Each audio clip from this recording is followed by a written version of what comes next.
देखिए, आज कांग्रेस पार्टी और हिंडनबर्ग दोनों मिलकर क्या चाहती है कि भारतीय पूंजी बाजार समूचा नष्ट हो जाए। पर भारतीय पूंजी बाजार और भारतीय निवेशक और भारतीय कंपनियां एक स्ट्रांग फंडामेंटल्स पर खड़े हैं। आज भी मार्केट में मात्र 0.07% की कमी हुई इतना हाउल्ला करने के बाद।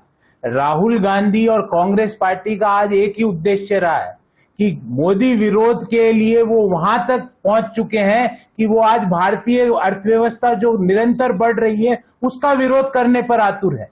क्या हम ये भूल गए कि किस तरह से कांग्रेस पार्टी का पुराना इतिहास है? भले ही वो कांग्रेस के संस्थापक हो ह्यूम से लेकर चाइनीज कम्युनिस्ट पार्टी के साथ कांग्रेस पार्टी ने क्या समझौता किया था। आज देश ये जानना चाहता है, देश ये जानना चाहता है कि कांग्रेस पार्टी का जॉर्ज सोरोस के साथ क्या रिश्ता है। देश ये जानना चाहता है कि हिंडनबर्ग की रिपोर्ट आने के चंद सेकंड के बाद कांग्रेस पार्टी के नेता उस पर ट्वीट करने लगते हैं। क्या हिंडनबर्ग पहले कांग्रेस पार्टी को रिपोर्ट दिखाता है और फिर देश को दिखाता है? क्यों हिंडनबर्ग घबराया हुआ है सेबी के शोकॉज नोटिस में, जिसमें कहा गया है कि हिंडनबर्ग ने अडानी समूह की कंपनियों के शेयर से 122 करोड़ रुपए का लाभ कमाया है शॉर्ट सेलिंग से।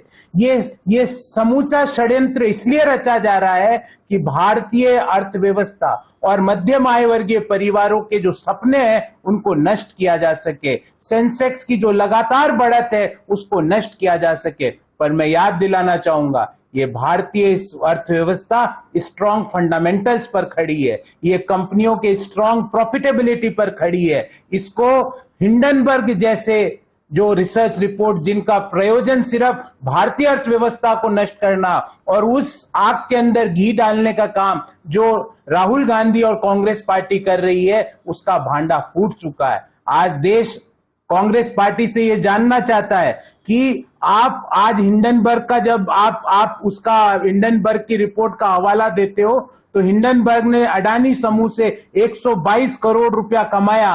क्या आपने कभी उनसे यह पूछा कि वो 122 करोड़ रुपया कहां गया? आपने शॉर्ट सेलिंग क्यों की?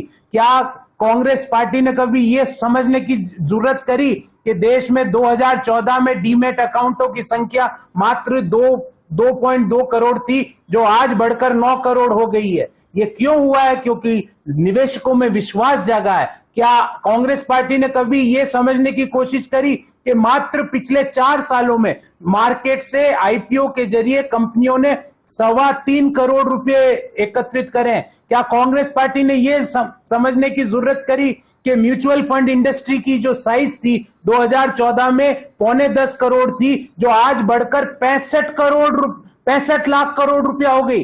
9.25 लाख करोड़ रुपया से 65 लाख करोड़ रुपया 2014 से 24 का सफर है। 6 गुना से ज्यादा की बढ़त। डीमेट अकाउंट की संख्या में 15 गुना से ज्यादा की बढ़त। पिछले 4 सालों में 3.25 लाख करोड़ रुपया कंपनियों ने आईपीओ के जरिए एकत्रित किया है। इन सवालों का देश आज जवाब चाहता है। और कुछ सवाल कांग्रेस पार्टी से है। पहला सवाल, क्या कांग्रेस पार्टी ये बताएगी कि उनकी एनला चैंग मार्क किंगडम एंटरप्राइज से क्या रिश्ता है? क्या उनको वहां से पैसा मिलता है? क्या ओसीसीआरपी संस्था से पैसा मिलता है? क्या सोरोस फंडेड ओपन सोसाइटी से पैसा मिलता है? उनका क्या रिश्ता है? देश ये जानना चाहता है कांग्रेस पार्टी और उनके नेताओं से कि जो चाइनीज कम्युनिस्ट पार्टी के साथ जो समझौता हुआ उसका मसौदा देश के सामने क्यों नहीं अभी तक रखते?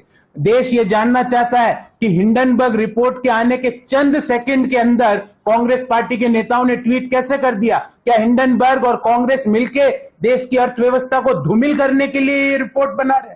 देश ये जानना चाहता है। और बहुत महत्वपूर्ण सवाल मैं आपके जरिए पूछना चाहता हूं कि प्रधानमंत्री मोदी जी का विरोध करते करते आज कांग्रेस पार्टी भारतीय अर्थव्यवस्था में वृद्धि का विरोध करने पर क्यों उतारू है? और कुछ सवाल मेरे पर्सनल सवाल है कांग्रेस पार्टी के नेताओं से। और मेरा पहला सवाल यह है कि राहुल गांधी जी ने जो चुनावी घोषणा पत्र में जो एफिडेविट दिया था 2004 में, उनकी संपत्ति कुल थी 55 लाख रुपए। आज वो 55 लाख से बढ़कर 20.5 करोड़ रुपया हो गई। मतलब 4 से 24 के बीच में 3,583% बढ़त। ये कैसे हुई? किन लोगों के कारण ये बढ़त हुई। देश ये भी जानना चाहता है कि राहुल गांधी जी जब इन्वेस्टमेंट दिखाते हैं तो वो उन कंपनियों में इन्वेस्टमेंट म्यूचुअल फंड के द्वारा करते हैं जिन कंपनियों का वो दिन में विरोध करते हैं, और उसमें उनका म्यूचुअल फंड के जरिए इन्वेस्टमेंट है। देश ये भी जानना चाहता है कि जो कपिल सिब्बल जी, जो चिदम्बरम साहब, जिनकी संपत्ति, आज कपिल सिब्बल साहब की जो संपत्ति है 4 से लेके 22 के बीच 18 वर्षों में 2748% बढ़ी है, और वो हिंडनबर्ग का सवाल उठाते हैं। अभिषेक मनु सिंघवी जी की संपत्ति 2006 से 24 के बीच 18 साल में 2311%, 2311% बढ़ी है, और वो हिंडनबर्ग के ऊपर सवाल करते हैं। चिदम्बरम जी, आपकी संपत्ति 2011 में चुनावी हलफनामे के अनुसार 12.03 करोड़ थी, जो 22 में आज बढ़कर 141 करोड़ हो गई। ये पैसा कहां से आया? ये कहां निवेश करते हो आप? देश के मध्यम आय वर्गीय परिवारों को भी बताओ कि ये इस तरह के निवेश का रिटर्न कहां से मिलता है कि आपकी संपत्तियां 10-10 साल में 3000 गुना बढ़ रही है, 2500 गुना बढ़ रही है। देश आज ये सवालों का उत्तर चाहता, और हिंडनबर्ग जैसे बायस्ड रिसर्च संस्था जो बायस्ड तरीके से अपनी रिसर्च रिपोर्ट करते हैं, और सेबी ने उनको शोकॉज नोटिस दिया था जून महीने में, उसमें साफ कहा कि आपने जो 122 करोड़ रुपए का लाभ कमाया शॉर्ट सेलिंग के द्वारा, उसका लेखा जोखा है, इसके बारे में आपको क्या कहना है? उसने उनका जवाब नहीं दिया, उन्होंने एक और रिसर्च रिपोर्ट दे दी। ये रिसर्च रिपोर्टें नहीं है, ये भारतीय अर्थव्यवस्था को धूमिल करने की हिंडनबर्ग की साजिश है, जिसमें कांग्रेस पार्टी घी डाल रही है। पर देश के लोग, देश की अर्थव्यवस्था, देश का स्टॉक मार्केट इतना स्ट्रॉन्ग फंडामेंटल पर खड़ा है कि इन तरह की रिपोर्टों को आज भी खारिज किया।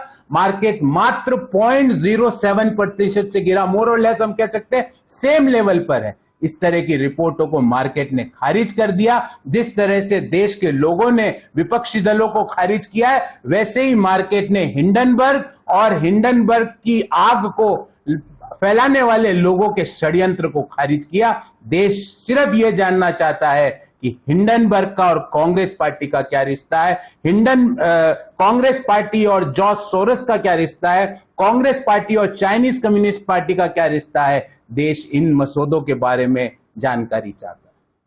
अगर आप ये वीडियो YouTube पर देख रहे हैं तो हमारे चैनल को सब्सक्राइब करें और बेल आइकन को दबाना ना भूलें। अगर आप Facebook पर ये वीडियो देख रहे हैं तो हमारे पेज को लाइक करें।